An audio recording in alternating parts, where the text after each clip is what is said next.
swords. Take this time to consider your past deeds. Stop asking questions. You had your chance. Let the games begin.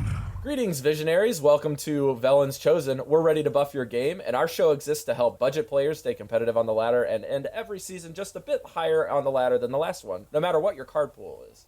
Today, we have a special guest with us, Cora from Vicious Syndicate Gaming and co-host of Coin Concede. Welcome, Cora. Hi, thanks for having me.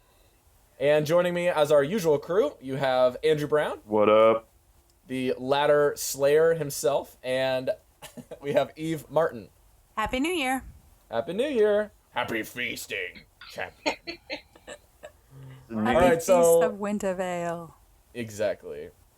Today we have a few other things that we're going to cover, particularly because we have a guest on the show. We like to tailor the show towards our guest. However, the guests that we bring on the show, whether they be a CEO of a company or a streamer or a player, we're going to try to tailor our discussion towards helping those of you who are on their budget or are a new player and trying to learn new mechanics. So that's the desire, is to bring in a high legend player and ask her a few questions. But before we do all of this, we're going to start with a little bit of a casual tone and ask where you at. So, Cora, where'd you end this season? I finished not so great. I was in the top 100 like 2 days before the end of the season, and then I got greedy, and I think I finished in like the 2000s, but it's okay. I was out of the country for 2 weeks of the season, so I didn't expect too much anyway. We'll just get him next time. Yeah, so if you're a quote-unquote legend repeat player, a dumpster rank is low thousands of the legend and not below in the ranks that you're maybe familiar with. Yeah, pretty much anything under like 1,000 legend is considered like the dumpster. Yeah, exactly. Poor ranks. They get such a bad rap. Wow. For those of us who have never hit Legend, we're like, great. For me, hitting the dumpster rank is worth 1 point, so Yeah, that's I got the I'm 1 good with point. that. All right, Andrew, where are you at, man? My top was rank 4, and I got bounced out of that rank faster than a cat out of a bath. That's the fastest thing was to mind. good. But I probably hit it. No calf baths here. No, I think I hit it 3 times, and each time it was just right back down. Harder than the last. Yeah, so it was a rough month, but I'm excited to talk about today, and I think a new perspective after today for myself and a lot of our listeners is going to help out this next month. So. Yep. Eve, where are you at? I'm down at rank 13, so just having fun with different fun decks that I've been listening to, and not trying to struggle too much. I have a lot of relatives over for the holidays and a lot of kids stuff that we're doing, so I wasn't really in the mindset to make a big push for Legend. Yeah. So I am up against all those crazy fun decks that you have no idea what they've got down at All rank the egg 13. druids. Well, actually, I went up against a hunter, and the first thing he played was Murgleton. Oh, no. Oh boy. So I was That's just always like, a good start to your this ladder is going day. to be good. Next, we got, Remarkable. out of the same hunter, he played Acid Maw, so Justicar, it was severe control. Is this like a Reno Hunter? King Crush, Oh, my God. and then he had the purple, the epic bow where you don't take damage. Gladiator's Gladiator's longbow. longbow. Yeah. So I was just like, what? And he murdered my face a lot. Did he have other? I actually did run into a similar hunter the other day playing King Crush and Finley, and he actually took the life tap. I was like, "You're just helping me kill you easier." I was a secret paladin. It was so weird. I think it was probably a Reno hunter.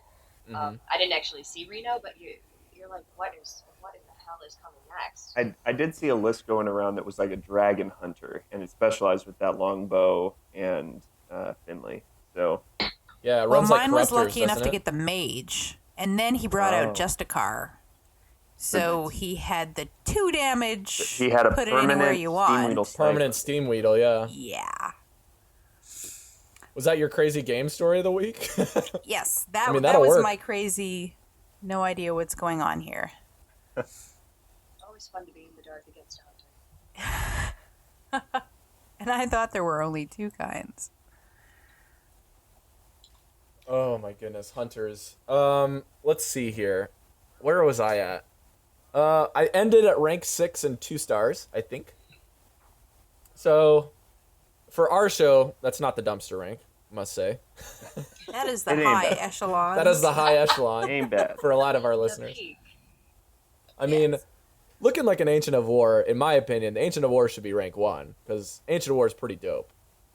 But But he I don't doesn't. know why they gave the Innkeeper rank He 1. doesn't looks own the weird. tavern. I that think the the game is innkeeper happening. He doesn't gave own the innkeeper tap- rank 1.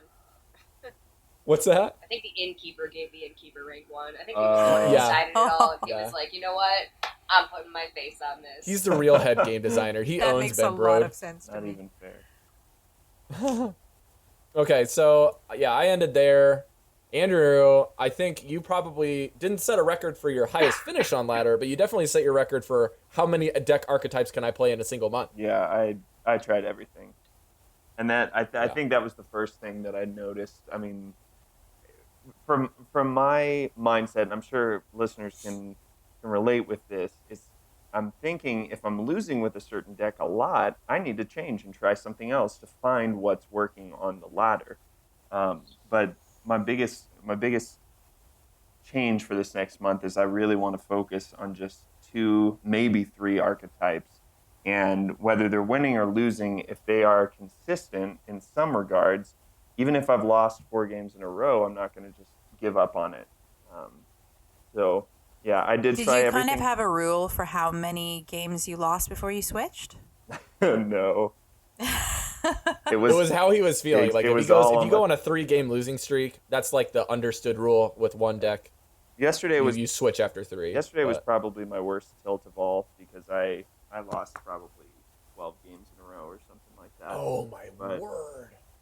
I went down to rank 7. But you were playing aggro priest. No. That was way That way was after. Yeah. Okay, I was like, Andrew, you can't expect to get No, even one win as aggro priest. No, that was when I switched over into I don't care. I'm just gonna have fun with whatever I want to play, and I didn't end up having fun with that one, unfortunately. Good Gandhi. Okay. Well, I think this is the second most correspondence I've had with Cora during a given season, besides the one that I hit legend, right, Cora? Since September. Yes. This is the most correspondence I've had with you on ladder in between games. I'm always It's like- online. Just hit me up. Yeah, I'm just saying, like, Hi. I'm always like, Cora, what do I do? I just got dumpstered 6 games in a row with your deck. It's your fault. Oh, that was the Secret Valley season? Yeah, sorry about that.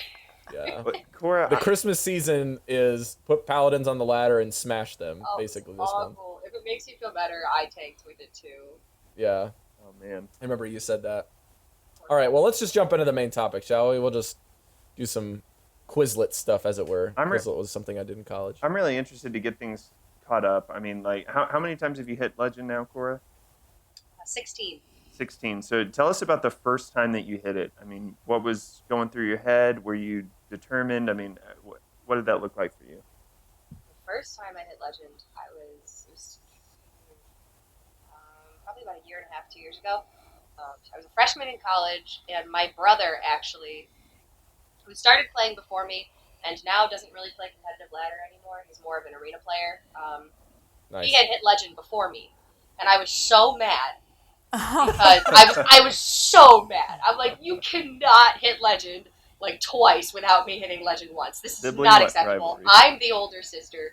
This is not going to cut it. Oh, younger brother. That rivalry. Yeah, he's though. 2 years younger than me, but he's always better at video games, and it makes me so mad. So I'm like, no, I need to buckle down, and I need to get this.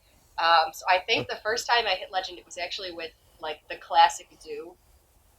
This wasn't Okay. long after Oh, Raid had made this is it. Undertaker Zoo. This was a long time ago. And I think it was actually before Undertaker. Oh I think my this word! was before Nax. Yeah, this was still classic, like This is classic, before Zoo was Wow. canceled. like Shattered Sun Cleric Zoo, like Harvest Oh Moon, my like goodness. the first Zoo deck. And like I remember my mom had gone to the store, so I was home all alone, and I'm like, now is the time. I am going to focus. And I was on this exact same computer that I'm on now, and I don't know what happened. I got it, and I remember the legend screen popping up for the first time, and it's saying I got the card back. And I took a picture on my phone, and I sent it to my brother, and I'm pretty sure the text I sent with it was not so nice.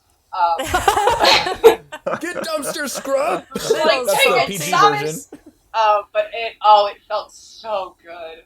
It felt so good. And it took me a while to get to Legend the first time, maybe 7-ish months, because I started out as a free-to-play player with limited card pool, playing Arena to get all my cards, like I'm sure some of the listeners do. So it was such a good feeling after all that work to get it for the first time, even if it was with a scumbag deck like Zoo. Well, didn't you find that Zoo, at least, especially in the early stages of Zoo, it was probably the most budget it was ever, right? Absolutely. Yeah, there was a lot of basic and common cards in there. Dark Iron Dwarf, Shattered Sun Cleric. This is before Nerubian Egg, people. Yeah, this is before Next Rammus, so literally just the classic set. It was, even back then was still considered like the cheap, easy deck to play. Like if you play Zoo, you're not a high skill player. But I'm like, you know what? That's okay. I'll take my legend rank, and I'll go laugh in the corner while you are all saying that I am not a high level player. I'm like, well, whatever. That's fine. Yeah. All right, so before we go further on questions, then let's kind of back up a little bit and get a little bit of background. Like, who are you? We know you hit Legend. You were a free-to-play player. What's kind of like your background within card games and video games? Kind of like a brief synopsis, as it were. Yeah, absolutely. So my name is Cora Georgiou. I'm 20 years old. I'm a college student in Chicago, Illinois. And I've been playing video games my whole life. So it's just me and my brother. He's my only sibling. So, you grow up with one person who's pretty much my best friend. And my dad has always been really into video games. He owns a computer store. So, I grew up with PC games. Yeah, so. Hype? Exactly. So it's basically an excuse for us to just play all the computer games. So I played competitive Yu-Gi-Oh! For most of my childhood. I remember getting my first Yu-Gi-Oh! Cards when I was 5 or something. That's what I'm talking about. Yeah. I had a Yu-Gi-Oh! Background. Back when you could play a water deck or a fire deck, and there was no such thing as Light Swords or Black Wings or really complicated stuff that I don't know what it is now because Yu-Gi-Oh! Got really hard. I played the beatdown decks archetype. That was my style of play. I played some Chaos Plants deck. I just really liked plants. I don't know why, but I was 13. I got into the Tunes deck when I quit. Okay, yeah. I was playing Tunes. I thought that was dope. Okay, Yu-Gi-Oh! Was great. Yu-Gi-Oh! Was great. But, Nostalgia, poof. Oh man, I'm feeling it now. I'm gonna go watch the show. I played that for a long time, but I was as competitive as you can be when you only get Yu-Gi-Oh! Cards on your birthday and at Christmas because you're a child and you have no money. So that is a problem. You mow the lawn and you get $5 a week in the summer only. Yu-Gi-Oh! Player. I was a free-to-play Yu-Gi-Oh! Player, which is harder to do. So I think I got top 8 at a local one time, but I was the only girl there, so I didn't like going to them because it was just really awkward, and everybody looked at me like I had a third head. Yeah. It was just weird. Your gender is not welcome here. My gender is hazardous to these people. This is unexpected. We do not know how to deal with this. Exactly. Is that Exodia or is that a girl? I was there to obliterate. No, I was more as competitive as you can be when you're a child with no money. But it was so much fun. Loved the game. Love it to this day. Don't remember how to play it because the rules are so similar to Hearthstone, but slightly different. Something about traps and stuff. And exactly. Exodia. I don't know. Yeah, the traps let you be a little bit more defensive. It's like every class had secrets, basically. Mm-hmm. I think is how you would verbiage. So my brother picked up Hearthstone. I think he saw an ad on YouTube or something for it. And he tried it out one day and then was like, hey, this game's really fun. You gotta get into it. And I'm I played maybe one arena run and I was like, meh. And then I went away to college for my freshman year and didn't really have any friends there. So I spent a lot of time playing Hearthstone. And eventually I got into the radio station. I do music. So I made friends, guys. Don't worry. But I have friends. It is possible to hit Legend and have friends. I do have friends. That is good. So I kept playing Hearthstone, and wasn't always competitive because I still had no money. I was a college student, so for the first 6 months or so, all I played was Arena to get all of my cards. And up until the release of the Grand Tournament, where they had like the 50 pre-release packs with like the card back and like it was like $50 or something. That was the first time I'd ever spent money on my North American account. Oh wow, And I'd had the account Wow. since 2 years ago. that's So impressive. I'm a free So to play you player. had basically said that you've hit Legend minimum 12 times before TGT came out. And Yeah. you did it completely free to play. Yeah. So there is hope, people. I just want to highlight that. That's why we have Cora on the show. I knew that beforehand. Yeah, You're I mean, I sneaky, would. Rob. Sneaky crazy. It's a twist. Yeah, I mean, you would have to. I bought all of Naxxramas, all of BlackRock, with gold, 700 Oh, wow. gold per wig. I'd have to save it up every week to get it, but I was Dang. like, I am not spending money on this. It is not worth it. I'm gonna go buy a sweater because it's cold in Chicago. Chicago's dang cold. I was So just north of cold. you guys in Watertown, Wisconsin, between Madison and Milwaukee, so it's dang cold. Yeah, it's chilly. You guys So, don't yeah. know what cold is. Oh, I went to Northland. I went 4 hours north. I was right next to the Canadian border. Oh, are you from Canada? You? Yes. Oh, okay, yeah. Your weather makes Chicagoans look wimpy. We look like Floridians. I love all the inside jokes we're having right now. There are a lot of Yu-Gi-Oh players who listen to the show, and they're just going to be loving this Oh my whole gosh. episode. I want Exodia and Makes me so Hearthstone. happy. Ben They're Brode, going to be please. like, I know what she's talking about. I mean, isn't At least- Voltron kind of Exodia? Yeah. Voltron and Elise are their closest attempts at making Exodia. And I guess you could even say Reno's borderline Exodia Yeah. in one card. Oh my gosh, so much fun. But yeah, so I'm not free to play anymore, but I don't just throw $50 into packs every week because I feel You are like what it. we would label as a budget. Exactly. I am a budget player. Like, Yeah.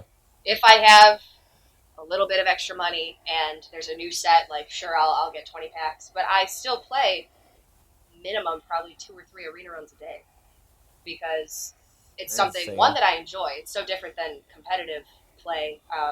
And I infinite my arenas, so I average about 7 wins, which is enough to make my gold back and keep going. Mhm. So that's how I got all of my cards, essentially. It took a long time, and it's very Yeah. different than competitive play, but That arena's hard now, man. Yeah, it is. It changed so much. Oh my gosh, Arena used to be so easy, and then like right after TGT launched, it's been undeniably the hardest it's ever been. It's nice to have the challenge, though. I think that with a couple of the new apps that people have access to, that might have helped arena players get a little bit better. Yeah. It's Yeah. diminished it quite But a bit. also, so there's a the lot more skilled longer that players. Hearthstone is out there, the better the players get. The more players have been around longer, That's and fair. the players you're against have been playing longer and have more knowledge of the game. So, honestly, I'm afraid it's just going to get harder over time to get to Legend. Is it to the get card good in pool? Arena. Is it the card pool growing that creates it, or creates the difficulty? I think it's because Arena as a whole not only has a vast number of diluted cards by which they can offer you, but the multiplier for the newest set is always the highest. Right, So right. you have the most unfamiliarity with the most common cards that you're seeing, and that's really challenging. Yeah, that makes a lot of sense. Yeah, there's definitely a big learning curve with every single adventure or expansion that comes out. And you don't want to have to take the time to relearn it, essentially, because, I mean, it takes a long time. An average arena run is going to be a couple of hours. So it's definitely harder. But still fun. Yeah. We I probably was need. listening to Lightforge yesterday, and I just found out that I think that the guy that did the programming for Hearth Arena said something about the LOE bonus was not 25 or 30%, but was 50% more likely because Oh, there's wow. less cards. So that was surprising to me. I don't know if that's accurate, guys, but it seems like the guys at Lightforge would agree that it's at least 30% because it's super common you're getting LOE cards now. Yeah, Andrew, what were you going to say, man? I was gonna say we really should do a full episode about Arena sometime in the future, just because it's such a good tool for budget players to get better at. I mean, Yeah. just heard from Cora. Write in that's the emails, way- people. What? Yeah, they we can ask us definitely questions, have but had. we can cover it. Yeah. People say, like, I want to, like, that's the best way to get gold and get cards, but I'm so bad at it, so I just don't do it. Like, we've gotten lots of responses like that. I mean, Would to like me, to use Arena, but if I get, 1 win and 3 losses, it's so discouraging. I just went 1-3 this last week, so Yeah. I'm not the person to be asking. I can bring people on the show that can help like Cora, so There maybe you we'll go. ask her a couple arena questions. I mean, Cora, would you agree that the most important things are learning how to make good card choices when you're drafting, and then how to make plays in Arena? I mean, to me, that's everything about being a good Arena player. It's a totally different game. No, it's a completely different mindset. And my problem with Constructed is because I started as an Arena player, I tend to default back to that play style. So I'll play Constructed like I'm still playing Arena, and people will watch me like, wait, why did you just trade there? And I'm like, it's all about board control. And they're like, no, you're so wrong. You're a paladin. What are you doing? And I'm like, oh, crap. No, because it's literally, it's almost an entirely different game. Because you don't know what to expect. So you always have to play safe, and you always have to play for the There's more and more least cards to play likely- around. Exactly, which is much harder. So yeah, the drafting process, there are programs out there to help with the drafting process. Like he was saying, the people who helped develop Harp Arena, which I think was Ed Wokta and Merps. They call do themselves stream. Grinning Goat now. Yeah, they Oh, have the really? Grinning Goat website with their tier list, and that's what I use. Cool. Yeah, they did actually separate from Harp Arena. Whoops. But they do stream, so they're really, really helpful. And then, so their tier list comes in handy. So you can actually, there are ways to draft the best way, essentially every time. But then you can have a great deck and still not really know how to mulligan or know how to play. The type of Arena game. So it definitely just takes time. And there are plenty of streamers out there who play Arena. And Infinite Afu Arena. is really good at Arena. Ratsma, Amaz plays Arena really well. Kriparian literally every single night.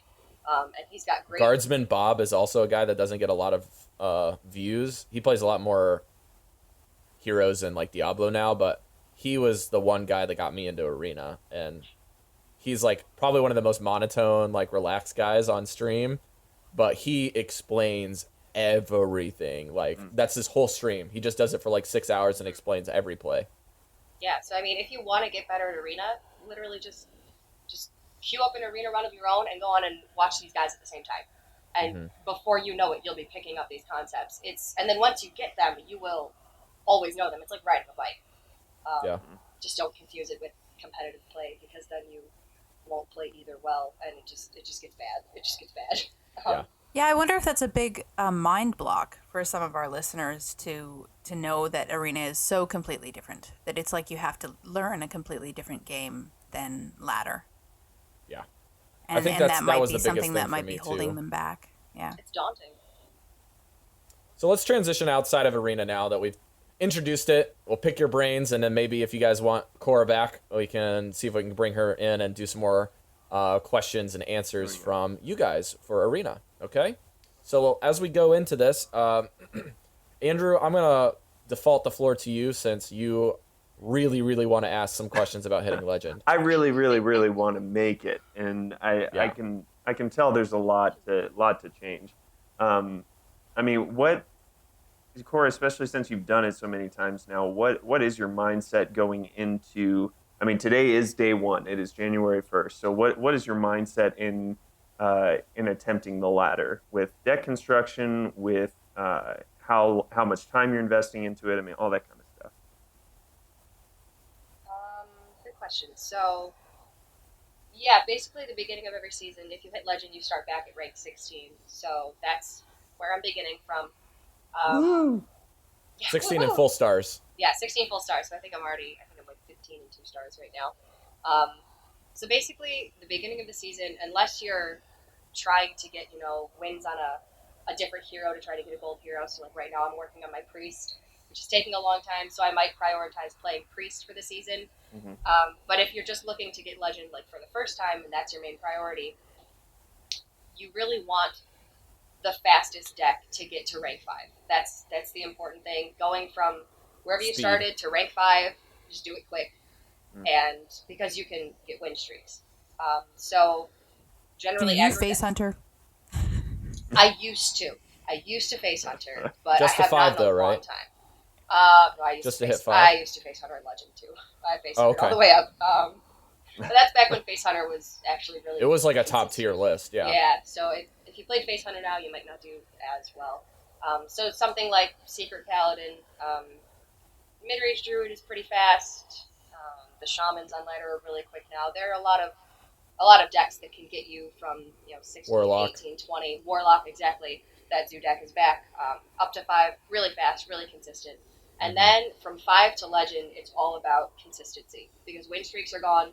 You're not going to get really lucky anymore. You need to have a win rate of at least... Right, so playing like Freeze Mage is actually a really good idea. Exactly, because you're going to have slower games, but over time, your win rate is going to be You're higher. losing less. Exactly. So you're going to get to Legend faster than if you were playing, a Face Hunter deck, which maybe wins, 55% of the time.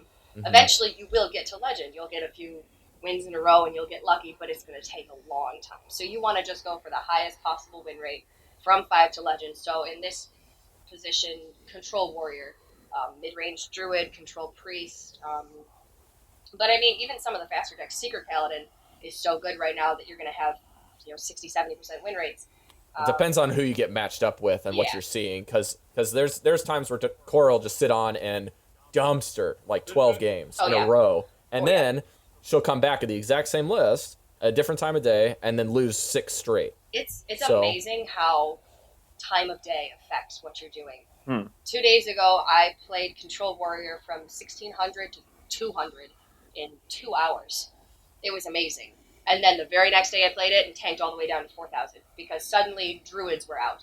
And the day before there was nothing. It did definitely feel this past month that the meta was changing literally every day. It was especially so the past fast. week. Yeah, they were changing by the hour for me. Yeah. Like, it was insane. It's like you would see 4 straight Reno Warlocks, and then like the next day, guys, I saw 2 Echo Giant Mages. Who the crap plays that deck? You hate besides that deck. Savitz? Echo Giant Mage forever. I've seen 2 within the space of 4 games. I was like, gosh. I'm off ladder. Forget this.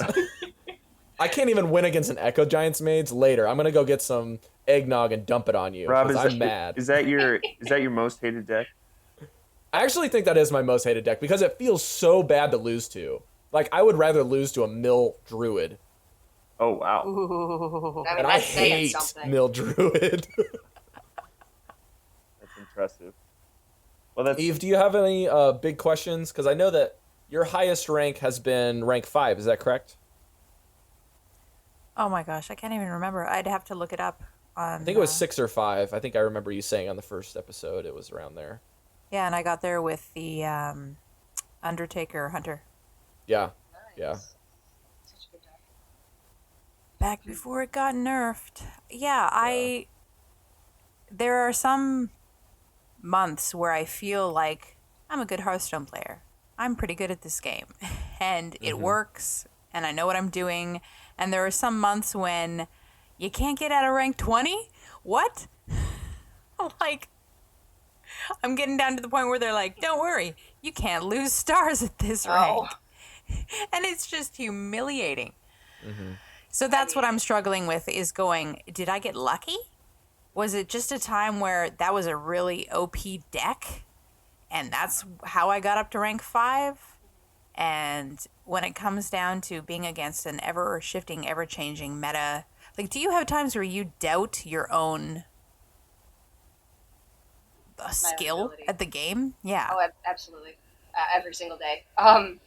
Especially every single Shredder day. placement. I'm a horrible day. player. I just recently learned my shredder placement. Now I think I'm in a place where I can call other people on not doing it right, and I'm like, Yeah. that feels so good. It feels so good because I was so bad at it for so long. But no, I mean literally every day. You watch people on streams and you see other people on your friends list who are such high ranks, and then you watch people in tournaments and you're like, I wouldn't have thought of that play. I wouldn't have done that. I can't compare myself. Like I've hit Legend 16 times, but I am nowhere near the caliber of player of the high rank players. Like I am not Colento, I am not Firebat, I am not any of these people on these teams. Like I'm on a team, but I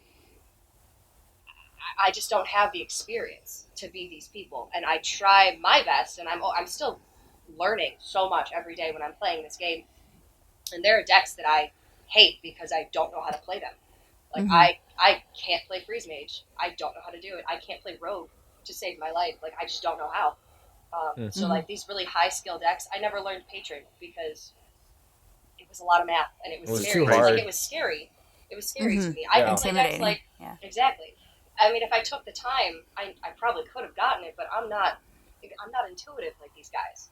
So, like, I can play Druid, I can play Paladin, I can play Warrior, like, these decks that are easier to pilot, and then if you play them really, really well, like, I can master a deck, but I haven't mastered any of the really high-skill decks at this point. I'm known for playing Secret Paladin, which is what people say is the easiest deck to play right now, and you can play it badly and win, but I hope I'm playing it well. But you can get to Legend if you play it the right way. Exactly. Yeah. So, it's just... I definitely learned that when I got coached for the first time by a guy named Eric Goddraw. I can't remember his last name, but Goddraw was the guy who sat me down at rank 3, and we went 50% win rate, but he said that my play had improved. It was really hard for me to analyze that. But he was saying, you know, simply early game plays on Secret Paladin what determine your game. So what I was doing is I would be coining out creepers on empty boards early, or even playing creepers before playing a knife juggler, because I would think I could drop the knife juggler, trade the creeper, and get 2 daggers on the next turn. I thought that was a really snarky way of playing. But he's like, look, if you play the creeper, you're not going to be baiting removal. And you want them to not have removal when you drop your bigger stuff like turn 5, 6, 7. So what you want to do is you want to play and get your knife juggler dumpstered early. And then you have sticky minions to just stick around and annoy the crap out of your opponent, even though their power level is relatively smaller. And then he also lectured me every game about shredder placement. Yeah. So Gotta be in that's a between. big thing. I mean, it seems like it's the littlest thing, but it matters. And as soon as you get a game where you don't place your shredder right and a dire You get a wolf dire pops wolf. out or a flame tongue, you're gonna hate yourself. So just put your shredders. So put it in the middle? People. It just Put exactly, the shredder in the middle. Shredder in the middle, always. It's gonna make Alright. your life easier. Everybody, I mean, shredder in the middle. I don't think there's any if you're gonna learn downside. one thing. Is there anything that could pop out that would be bad? No, place? I mean, if you pop No. the shredder before you play, like Mana Wraith can mess you up, the Nearby Web Lord, but there's nothing that's gonna make the minions surrounding it. Yeah. And if you less happen useful. to be playing piloted Sky Golem, you want to do the same thing. So if We Spell Stopper comes out, then you got that. Yeah, exactly. Exactly. And I think, is it correct that there is a legendary that can pop out of Sneeds that does relatively the same thing? I'm trying to think of things that affect adjacent minions that's a legendary. I don't think that it's important for Sneeds, to be honest. Yeah, I don't know if I'd have to go look that up and get back with you, but I'm pretty sure that there's nothing to do with Sneeds that Yeah, you will I need to worry about think you can placement. put your. I mean, just default to the middle and you'll be okay. Like, Yeah. might It's a as good well. idea. It's not gonna hurt you. It ain't bad. But I mean, yeah, and I was up in the top 100 like 2 days ago. I'm like, oh my god, I'm so good at this game. This is great. I'm gonna own. I'm gonna get 5 points this season. This is awesome. And then I dropped down to the 4,000s, and I'm like, well, I guess this is where I belong. Like, it hurts. Like, you lose 10 games in a row, and you're like, what am I doing? It's Like, demoralizing. what happened? And that's, I mean, that is what tilt is. Tilt is losing games and doubting yourself, and then playing worse because you're doubting yourself and you're losing games. Like, it's literally all mental. So much of this game is in your head, and it's how you view the game. And So let's actually go into that discussion point, Cora. Let's go Yes. into the mindset of Legend players, okay? So we have a video in our show notes that is old, but is relevant, and he actually brings up a couple interesting points that I don't believe every Hearthstone player that is legendary, or even repeat legendary, or even top 100 and competing will agree with. But it is a good, interesting point. He talks about emotional detachment from the game, which there are gobs and gobs of players that I do not like to watch because they are so emotionally attached to the game, but they are repeat Legend players, so they obviously disagree with that point in some respects as far as tournament play is concerned. Yeah. Well, I'd like to say that if you're watching them on stream, then it's possible they want to make things interesting for their viewers. Exactly. So, when they're into their grind and they're trying to reach Legend, they might not stream and they might act differently.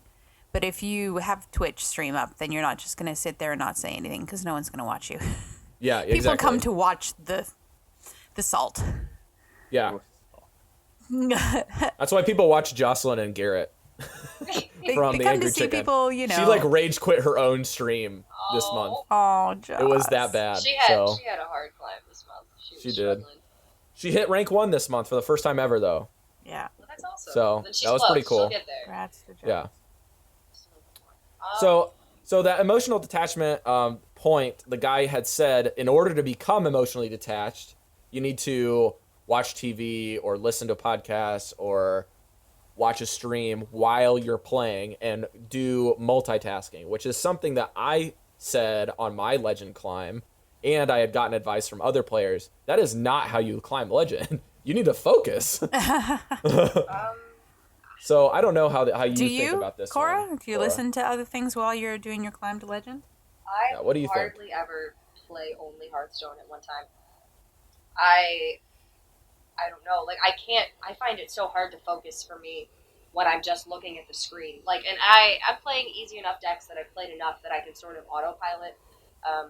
And I've played enough of the game that I know what to expect from my opponent. So the first thing I do when I wake up in the morning, I go grab a cup of coffee. Like, I have a bagel this morning, and my computer setup has 2 monitors. So on my main monitor, I have Hearthstone, and then on the side monitor, I will watch a Moz in the morning, or I'll throw on Crick's YouTube videos, or Spotify music. Like, I am always doing something else. I was cleaning my room yesterday and playing Hearthstone. I was vacuuming the basement and playing Hearthstone. I was watching TV and playing Hearthstone. Like, I'm literally always doing something else when I'm playing Hearthstone.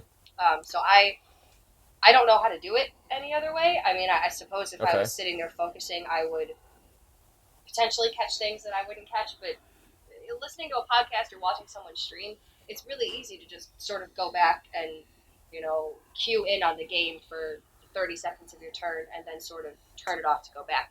So the emotional detachment, I can see where they're coming from, but my mindset is sort of, it's a game, and I want to have fun.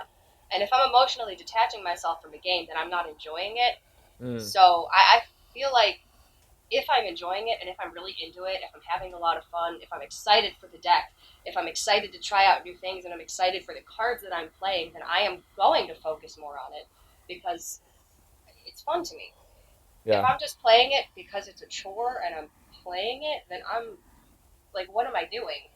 I'm not making enough money to be obligated to play it if I'm not having fun. Like, let's just throw that out there. I'm a semi-professional Hearthstone player, but it's not like I couldn't just stop playing now and my life would change drastically, So let me ask you this, Cora. Have you gotten into any tournament scene, maybe not professional tournament scene, but even just LANs or local stuff? Have you done that? And is that really weird to actually sit down and commit time to playing the game without distractions? I have never gone to a single LAN. I've never been to a Hearthstone LAN. There are, surprisingly, none in the Chicago area that I've ever seen. I can't believe that. And I know, you would think it's Chicago. It's huge. And there are quite a few people who live in the area that would, I'm sure, come down. But there's nothing around here. And I'm a college student. There you go. Opportunity. You got to make your own. That's true. You can run one yourself. I should push for it. But, I can't take time off of school to go down to DreamHack Austin or over to BlizzCon. I can't afford it, and I can't physically miss school for that long. So, potentially in the summer, if I could raise some money to go to some of these events, but it's just so hard for me right now. And I think that's sort of why I'm caught in the limbo between becoming a professional Hearthstone player or a professional Hearthstone streamer. Right now, I'm putting as much into it as I possibly can, and I'm streaming as much as I can, and I'm still playing 6 to 8 hours a day. But it's because I'm doing other things while I'm playing. I'm doing homework, or I'm getting ready for class in the morning, or I'm cleaning my room. That lets me play as much Hearthstone as I do. I can't sit down and just dedicate 6 to 8 hours of only Hearthstone because I have so much that I have to do in a day, and I just can't give up that much time, if that makes sense. I think that helps, though, because, when you say emotional detachment, some people could take that a different way. It might not mean completely having no emotion when you play, but if you're kind of giving your emotion to some other things at the same time, it just gives you a little bit of, I'm not so attached to this game that every loss is like a dagger in my heart. Yeah, You know? it's learning not to take your failures seriously because everybody else is failing. The best possible win rate you're gonna find in Hearthstone is maybe 70%. Like maybe. Maybe. And those are the people who are making $100,000 in a year from playing this game. They're making six figures from playing a children's card game, and they're really not laddering at a much higher win rate than you or I. Like, so 7 out of 10 games you'll win, but you're still going to lose, 30% of your games at the best people.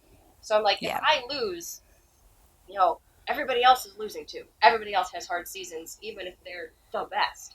So like, you can't take that seriously. You can't let every loss get you down. And that's where the emotional detachment comes in. Like, you want to detach yourself from the negative emotion of losing, but not from, the happiness of winning and not from the excitement of playing, just from the stuff that can potentially deter you from having fun and being happy and enjoying the game. Would it be safe to say don't let the losses define you, let the wins define you? Exactly. I think that's a great way to put it. And I think that's very true. I'll conclude this. Whoa, I just bumped my microphone. Sorry.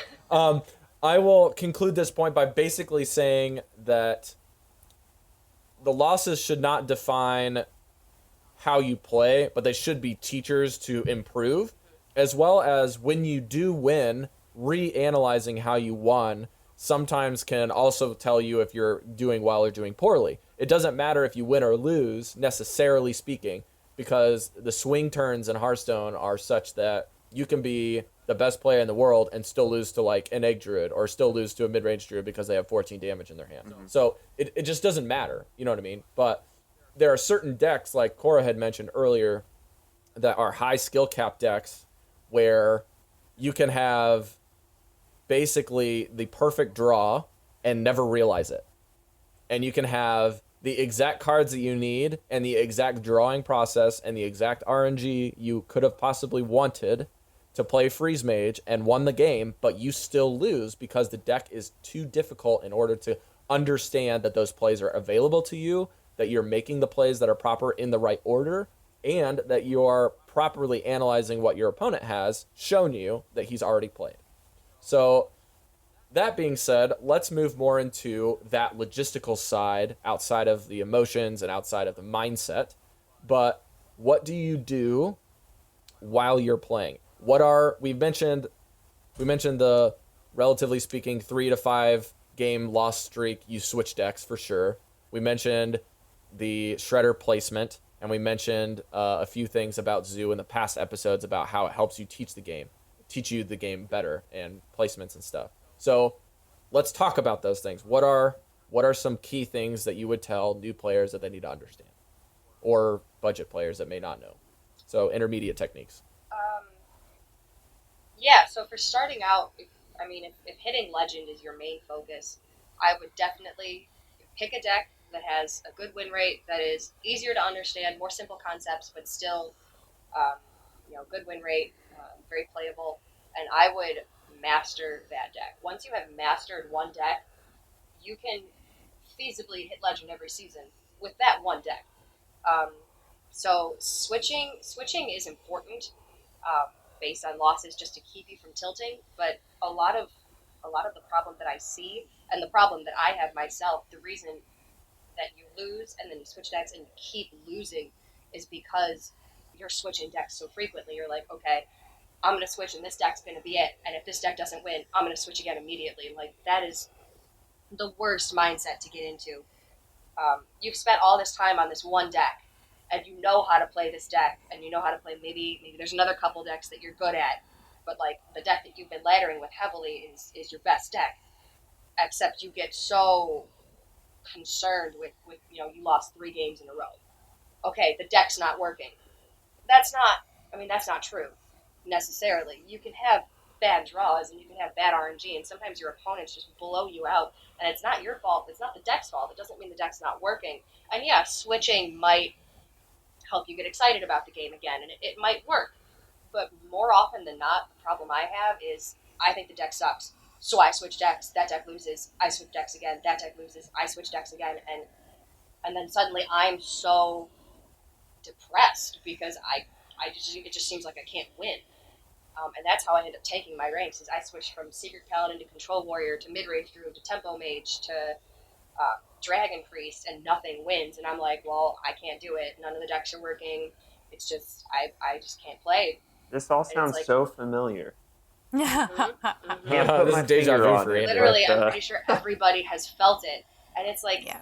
so I'm so torn about switching because it can be a good thing, but it can be so detrimental to your mindset, which is part of the emotional detachment. Like, oh, it can just be so bad. Switching is good to a point.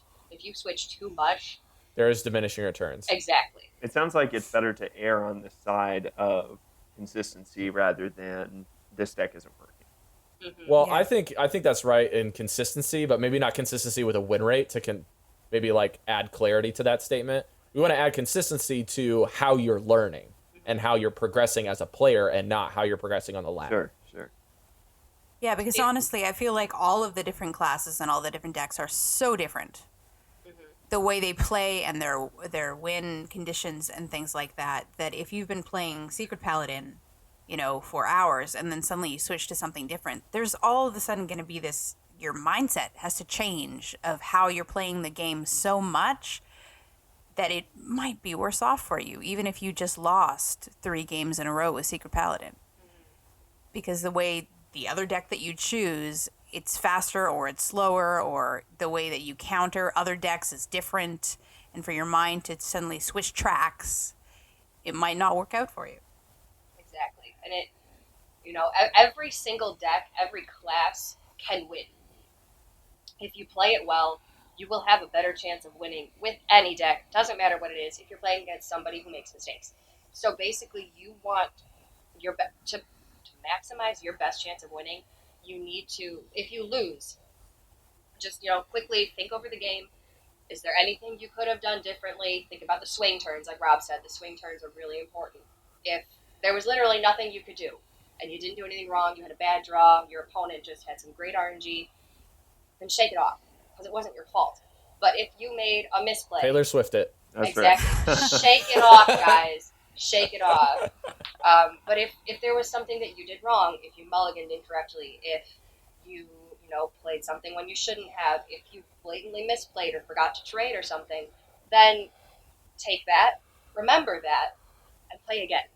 And Don't do that. This again. is a little intersection. Next We time. have made ourselves really available to our listeners.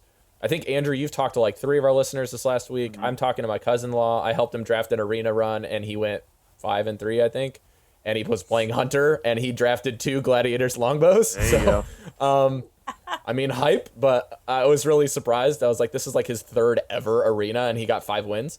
So, and it wasn't to me. We like talked through the tier list, and we're like, so I was like, what do you think? Is this good? Is this bad?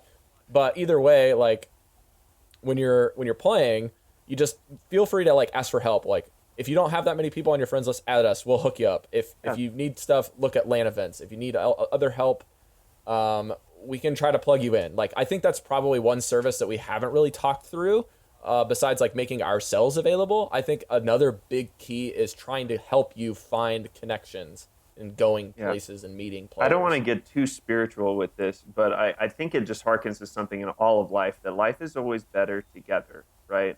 If you live an isolated life, it's going to be lonely. It's going to be hard, especially when you are running into obstacles and stuff. So when you put it in context with Hearthstone, when you keep on losing, when you can't make legend, all that kind of stuff, it gets really hard if you don't have a voice saying, "Hey, me too. Hey, I deal with that also." That's the biggest feedback I've heard from our listeners, is that it just helps to hear that other people are struggling on the ladder, So You suck. Yeah, me too. yeah, so I mean, it's a big point of our podcast to create a place where people can talk, where we can be together in this. And even if we don't quite make it there, we can encourage each other and keep getting better each month. Yeah, that's what our line chat basically between me, Eve, and Andrew has been this last month. Yep. It's like, guys, I just lost 6 in a row. Cry with me. Yep. I feel It's like just- as soon as I joined the TAC hangout, that was when I got a whole new spirit for Hearthstone. It became so much more fun. I became so much more excited to play when I had this group of friends to talk to about it and to play with. It just changed the game completely for me. But I do have a question. Go for it. Recently on Twitter, what was it? Disguised Toast put up a question about whether you think that it's okay to get coached on ladder. Because he was having this question of like this one person being coached by like 3 people and ranking up, and whether that's something that should be allowed, or whether at some point you should go, okay, I need to do this on my own, whether it should be legal. Yeah, I did actually see this tweet, and there was definitely people thinking differently about it. Ladder is competitive, but at the same time, how are you going to learn if not from other people? I mean, that's your best way to do it. And it's important to remember everybody has been where you have been. Even Trump, even Firebat, even Kalento, they've all struggled to get from 5 to legend at some point. Like, we've all been there. So the best way to learn how to play the game is through coaching, is through friends who know what they're doing. And my brother and I we would joke that we were a team for so long because, you know, you're playing a ladder game, you don't know what to do, bounce ideas off each other. That's how you learn. Like, literally, 2 heads are better than 1. And when you come into the ethical, you know, issues behind it, it's like, yeah, it's not the most, you know, just thing to do for other people who don't have another person.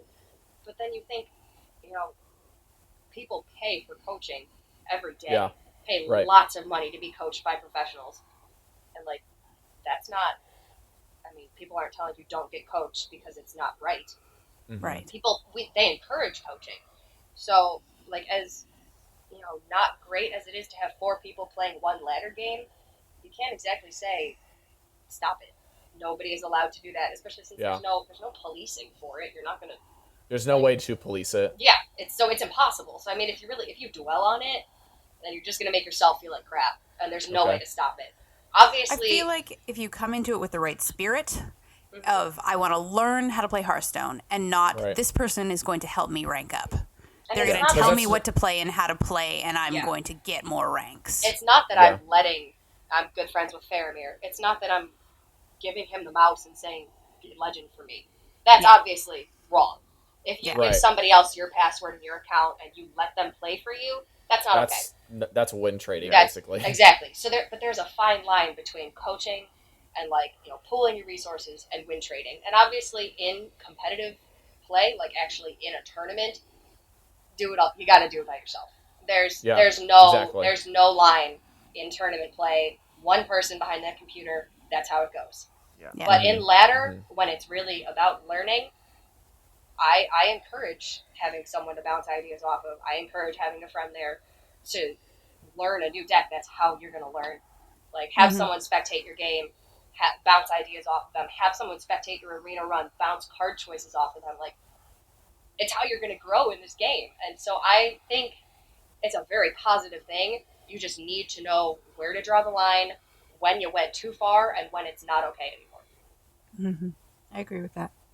Okay, so we're getting close to the end of the show, and I'm going to ask Cora one more question, and then we're going to go out with emails and our iTunes reviews. So the last question I have for Cora is, I recently just talked with my cousin-in-law, whatever it is, cousin once removed, however you say it, Spencer, and I've been helping him out, and I felt like I've done a decent job at getting him from scrub to relevant player. But I think that there's an intermediate point where you have to start transitioning into your discussions with people, right? How would you say, if somebody is new, free to play, or budget that's looking for intermediate advice, what is like your top 2 things that you would tell them? This could cover anything from dusting and crafting to ladder progression. That's a really good question. So as far as dusting and crafting, definitely priorities. You got to have priorities when it comes to cards. So really know if you're just focusing on one deck and you want to climb with one deck, you want to master one deck, not necessarily dust every other single card you have for every other class, but basically. if there's a But legend, basically. if I you have pull, done that. I dusted Druid. That's I true. did you it. pull Hemet Nessingwary from a pack, and you know you're not going to use Hemet Nessingwary, but you need Doctor Boom. Yeah. Dust the Hemet. You got to prioritize the cards you're going to get if you want to play the game. And then when you have that deck, you can start filling out your collection a little bit more. You can start keeping cards that you may not necessarily use just to have the full collection. Right. So definitely prioritize with crafting. Gold cards are pretty. Gold cards are great. I don't even have a lot of gold cards. So, I do. I envy you. We know you do, Rob. I envy you. I'm sorry, I like them. They're They're pretty. so pretty. If you need Yeah, cards, dust them. Be brutal. I dusted a mean, golden Astral dust Communion. those You'd be golden proud of me cards. today. So. There's the emotional detachment. Emotionally detach yourself from those cards so you can dust them to get the better cards so you can be good at ladder. That's Get how outta here. Hearthstone works. Okay. So that's just if you're beginning to get your card set, like your first big deck. As far as laddering, I always say it's so different from 16 to rank 5 than it is from rank 5 to 1. It's completely different mindsets. You can have fun with those win streaks, and you can, have a great time getting to rank 5. It can be super easy, and then once you get to rank 5, you can just be stuck there forever. So I think that's a lot where the emotional detachment comes in again, and just the really switching your mindset of aggro decks to control decks. So really, I guess, Or volume versus quality versus consistency. Quality yeah, versus it's quality quantity. and volume versus the quick nature of getting games done fast. Yeah, So, so it's really- yeah, exactly. Pick your deck, choose your deck wisely, and then understand your matchups. Understand the meta. Tempo Storm's meta snapshot is really useful. Watching other people stream, you have to know your deck first and foremost to play it, but you need to know the other decks as well to know how to play against them. So it's daunting and it's scary because there's so much to learn if you really want to master each matchup. But just start with the one you're going to see most of all. If you know there's a lot of Secret Paladin on ladder, play test with somebody playing Secret Paladin and learn how to respond. If you know there's a lot of mid-range Druid, play test with someone to know how to keep your life above 14 because good lord, that's important. Just really start slowly so it's not scary, but start mastering the matchups with your deck. Exactly. Yeah. A little bit is better than nothing. If you just go in blind and you approach each game with the same mindset of mulligan for these 3 cards, it's not going to end up too well because against different decks, you're going to want, different aggressive mulligans, different cards in your opening hand. So start with one class that you Play like Firebat to rank 5 and then play like Life Coach until you hit Legend. Exactly. That's perfect. I mean, that is the way to do it. Be Firebat right. and then be Life Coach. All right, so we have a couple emails, and we'll give Cora's voice a break here. We'll have Eve, why don't you read SZ's email, and then Andrew, you can read Disco Shark's email. We're reading both of them first because they both actually essentially ask the same question. So let's go into it. SZ Tendera? Tendura. Like chicken Love tenders. listening to this show, even as a free-to-play 6 months in. I basically use this podcast as a Hearthstone Bible for my sister who just started. What are your opinions on Trump's approach to free-to-play, devoting an entire account to one class and getting just the cards essential to getting that class to Legendary? Wow, this sounds like we've already answered this. He's come out with 4 currently, Mage, Shaman, Rogue, and Priest. However, they've never really accounted for how stable they are with the growing meta. Is this a good way to go, or is it better to share the focus with all the classes and hope for the best? Thanks a lot, you guys, and girl, rock. And then they left their battle tag. Battle tag for us, yeah. All right, so Andrew, why don't you read Disco Shark 42? He said, hey, folks, first wanted to say I love the show. Started playing Hearthstone a bit over a month ago after coming across Trump's channel, and I'm going a free-to-play account. I experimented a bit with all the classes in the class I took the most to was Paladin. Just fortunate because I opened some class cards. It's working out reasonably well for me at the time of writing this. I'm at rank 15 and 2 stars. Way to go. I was interested in slowly building up my deck into a traditional mid-range Paladin list, but didn't want to limit my options too much. Following your advice on the first crafting episode, I crafted 2 Knife Jugglers. Way to go.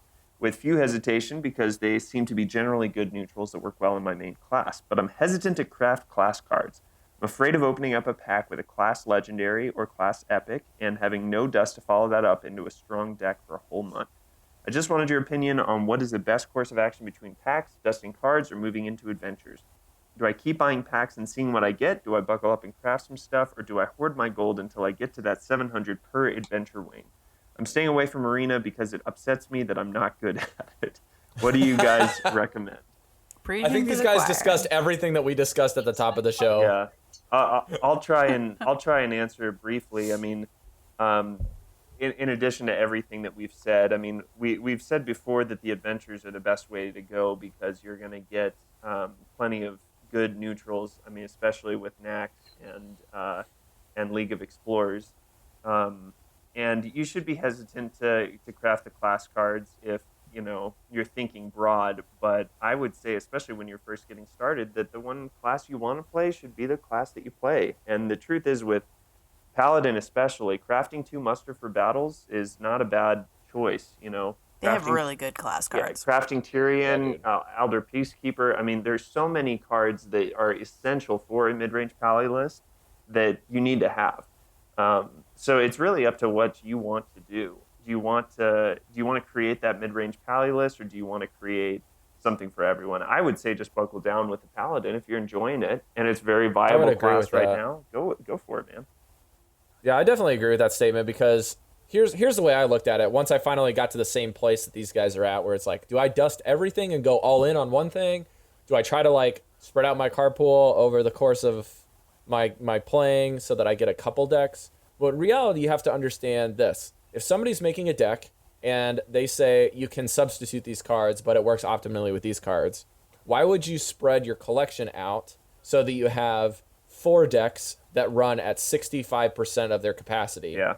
Or you would get 2 decks that run at 100% of their capacity. I gotta agree with that. Yeah. And so what Cora was my saying earlier, response. too, about getting to know your deck really well. It's the best thing for a new player is to pick one class and one deck that they really work well with and just to get to know that one inside and out, and then you're going to have the best luck with it on ladder. Yeah, there's definitely diminishing returns when you're crafting cards at a certain stage. When you've crafted enough neutrals, you have to start going into the territory of, okay, I've got my Azure Drakes, I've got my Knife Juggalos, I've got my Nerubian Eggs and my Scientists, so it's time to go into the class cards that I need. Because essentially, you can get Justicar Trueheart, which is a neutral card and fits in basically 2 to 3 decks right now. But it fits in 3 decks, granted. But you also need to understand now that we've transitioned to the mode where every class right now has at least 2 deck archetypes within it.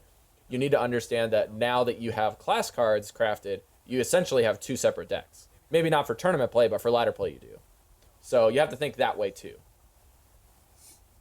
Cora, why don't you let them know about buying packs versus dusting versus adventures? What do you think there? 100% prioritize the adventure wings. Naxxramas. And which ones? Naxxramas, 100%. Shade of Naxxramas is still heavily played. Mad Scientist, Haunted Creeper, and Rubian Egg. It's stood the test of time, and it's still, in my opinion, the best. Sludge Belcher. Sludge Belcher, absolutely. You are going to want Naxxramas. Lothab, Death Kel'Thuzad, Lord, even Death Lord. Yeah, just and Salig and Fugan for freaking Reno decks Reno now. lock. Apparently. Most of the cards in Naxxramas have found use, and that's Naxxramas cards mean you can play Warlock. So yeah, which is great. And then League of Explorers is also really strong. There's a couple things in BlackRock, like you're going to want Emperor Tharson. First wing. But, I mean, you can sort of stay away from that one until you absolutely need it. And League of Explorers they have more densely populated their wings too with how many cards you're getting. Cards, so you get more bang for your buck with League. So definitely prioritize the adventures. I'm not a big fan of buying. I mean, if you have some extra money and you want to get a few packs, that's totally up to you. That's totally fine. But with your gold, definitely the adventure wings. And it makes my heart hurt when it says that you stay away from arena because it upsets you that you're not good at Yeah. it. It makes me so sad because that's how so many people view it, and you're not going to start out good at it, but if you just put in a little bit of time, you can get better, and then you can I agree have with that. all the packs that you want if you just put in the time. The truth So, is I mean, that you're not going I'm to get always better gonna- from not playing it, right? I'm Right. always going to advocate for playing arena and for learning arena because that's the best way to get cards. And you get to, Yeah. and especially putting for it in budget money. players, you increase your collection, but you also get to play with cards that you may not have yet. So if you want to learn cards, Yep. learn decks and stuff, there's no better place than arena. It might be a pricey place to invest, especially if you're not Right. great at it yet, but it's worthy The returns for are. the It's returns. Yeah, sort the of- returns aren't necessarily awful. Like, the way I looked at it initially, Andrew, was if I'm bad at arena, I'm putting 150 gold at one pack. That's the wrong mentality to go at arena. And also the wrong mentality of saying, I'm just going to 0-3 or 1-3 or 3-3 arena. Well, it doesn't matter. Like, you're getting either gold or dust on top of that. You So, get something. essentially, you're getting, at bare minimum, a pack and, like, losing 10 gold. That's, like, the worst case scenario. You lose 10 gold. And the way I look at it is sort of if you give a man a fish, he eats for a day. If you teach a man to fish, he eats for a lifetime.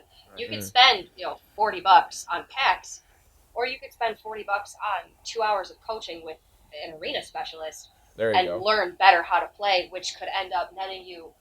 Oh my goodness, I've probably opened hundreds of packs from arenas.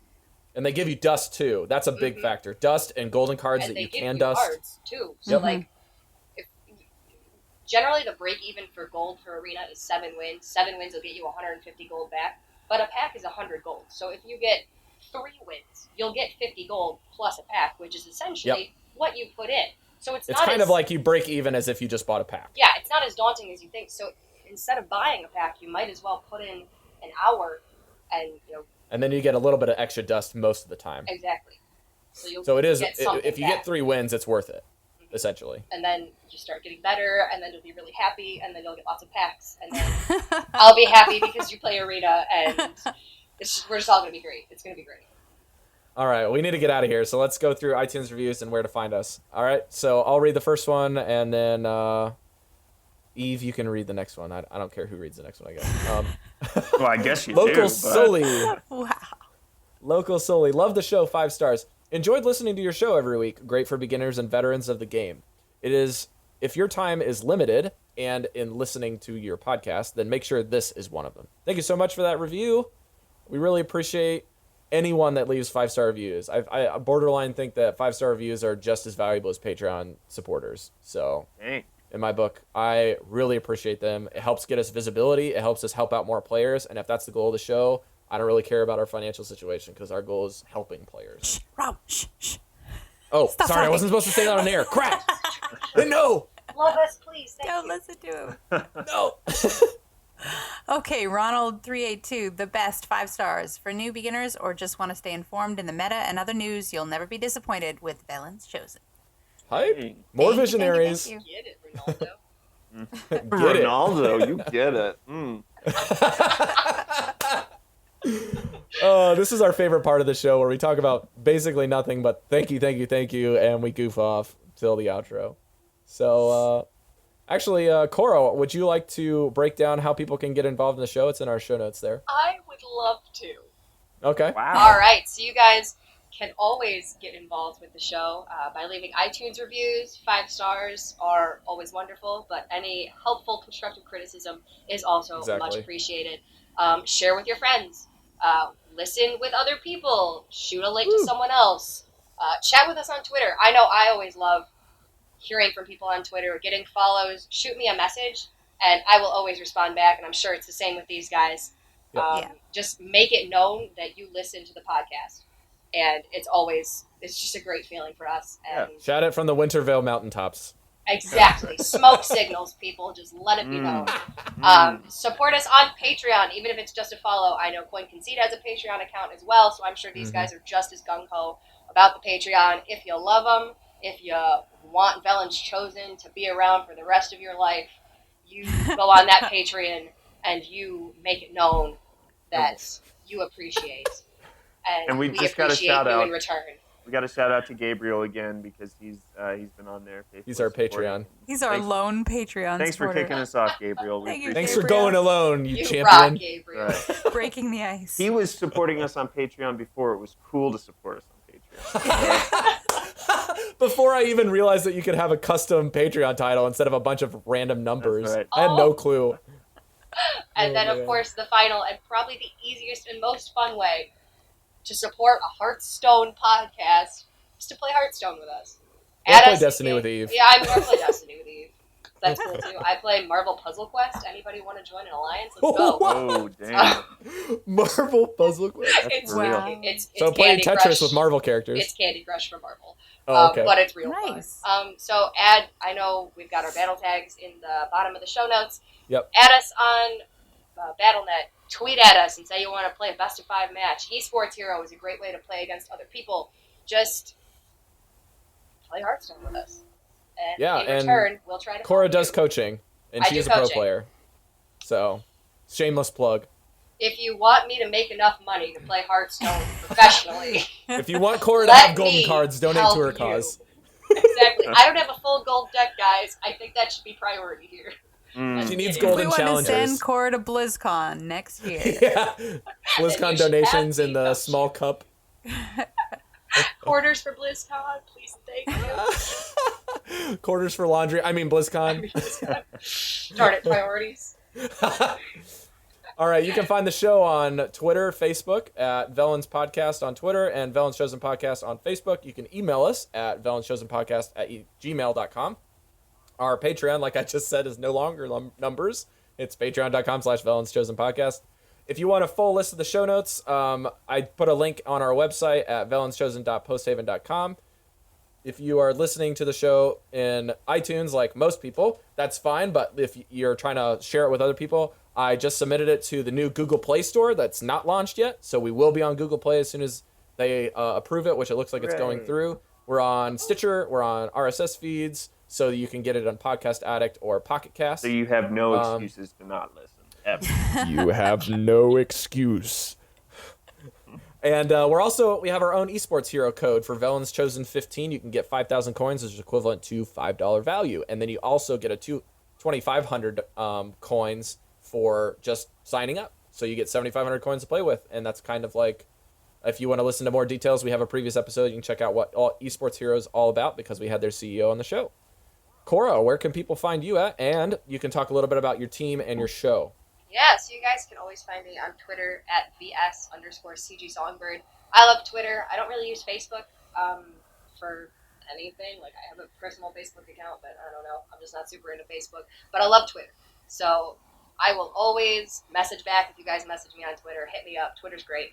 And I just sort of started a YouTube account. I sent in a video. I think Rob did too. I sent in a video for the So You Think You Can Cast Hearthstone competition. Hey. So Yeah, casting. I had to make a Nice. YouTube account for that. So, I mean, I would love to start posting card reviews and stream highlights. And who cares? I'll even vlog. If you guys are going to watch it, let me know.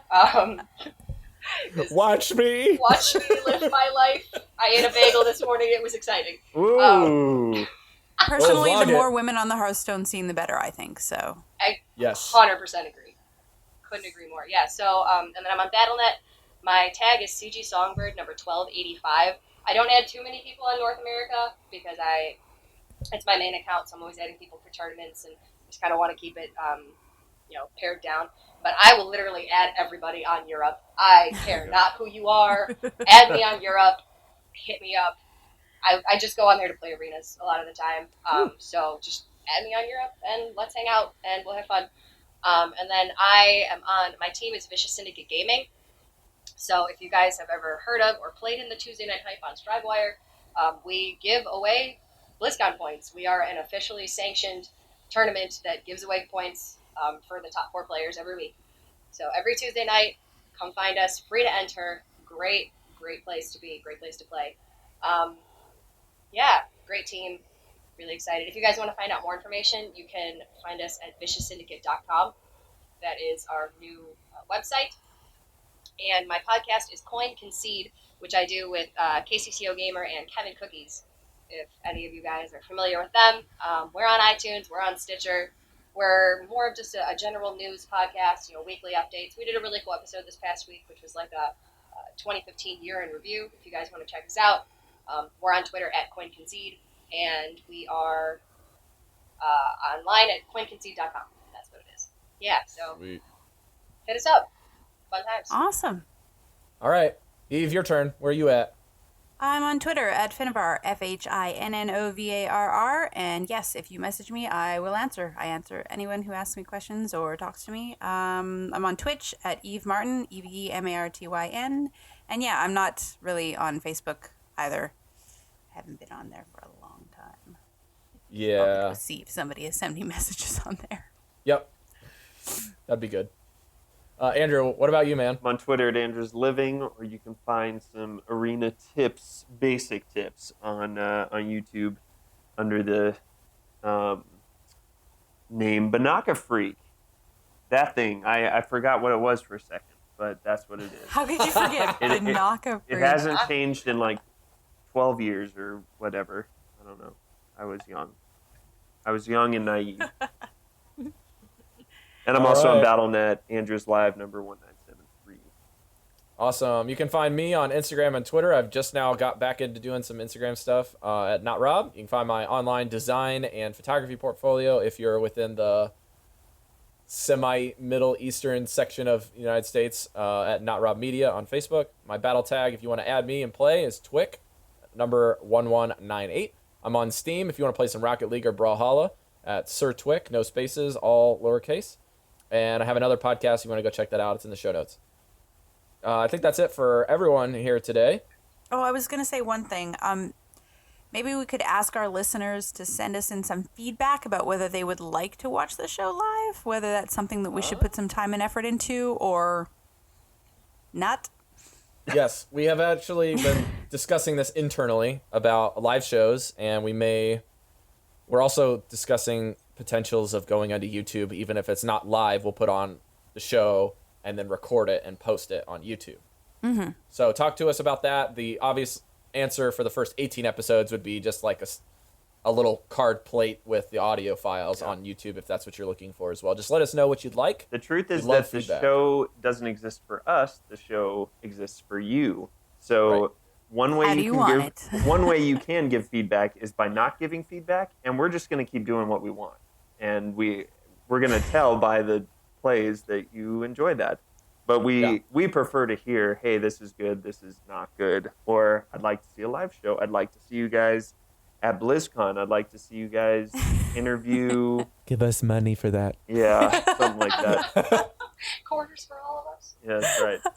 If every listener gave $1, then we would have, I don't know. Money. We would have $5 because Gabriel rocks. That's right. All right. Well, not all who wander on the ladder are lost or even legendary. So thanks for joining us today, Cora. We appreciate it, and we'll see you guys next week. Happy New Year and Happy Feast of Wintervale. Happy New Year. Happy New Year. Bye, everyone. New Year.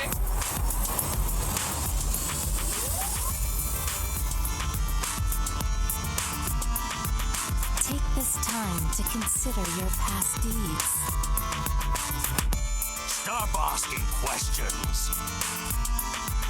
You had your chance.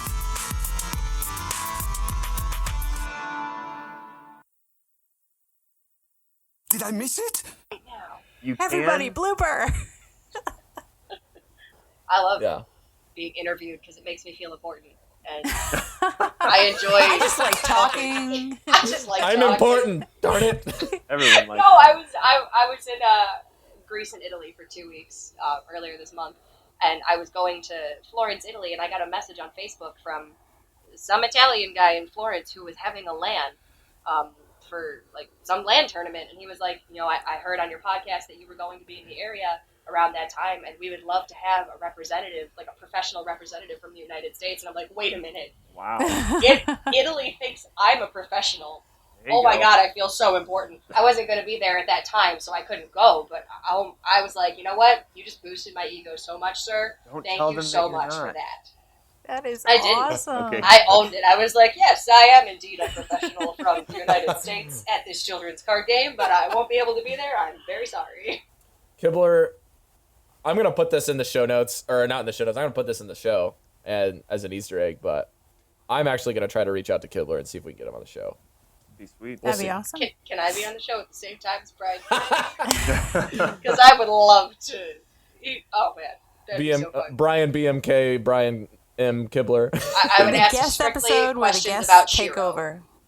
Yeah, can we have Shiro on the show? That's what I We should have open Shiro up on the with. show? I should like message Brian like, hey, I know you're a pro Hearthstone player, but can we have Shiro on the show? Like, We're a your podcast dog just audio seems only. Real fluffy, and I would just love to touch him. So can we talk to him instead?